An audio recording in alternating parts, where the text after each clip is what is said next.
Well, first, we've had good communication with the incoming Trump team. I've engaged with my successor as a current sitting member of Congress, Mike Waltz, and we've been transparent and we've been coordinated. And I'm glad to see they came out to support the Lebanon ceasefire. We are going to work tirelessly to try to produce a ceasefire and hostage deal in Gaza.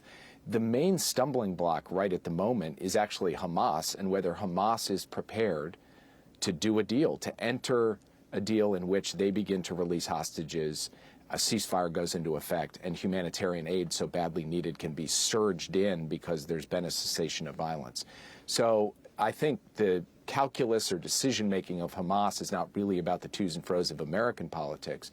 But I think that it is more likely than it was before because now they are isolated. Hezbollah is no longer fighting with them.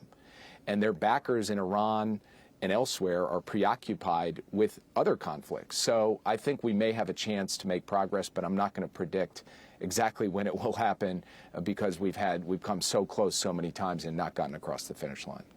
And of course, one of the things here that just happened is the release of a video of the Israeli-American hostage, Aidan Alexander.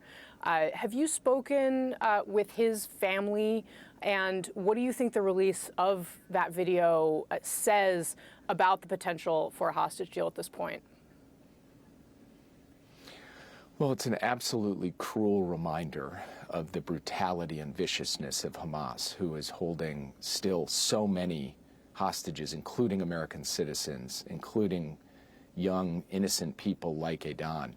My team spoke with Aidan's family yesterday. I'm speaking with his family and all of the hostage families this week to give them a report on where things stand as we intensively work and have just over the last couple of days to try to generate progress towards that ceasefire and hostage deal that will get all of the hostages, including the Americans, home.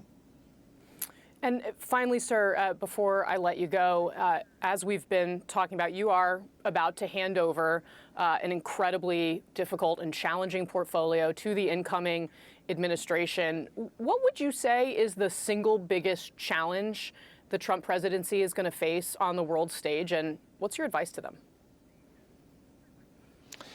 Well, as you know, of course, there are ongoing conflicts in Ukraine, ongoing conflicts in the Middle East, and those are going to have to be managed day to day with resolve and with effective coordination with our allies.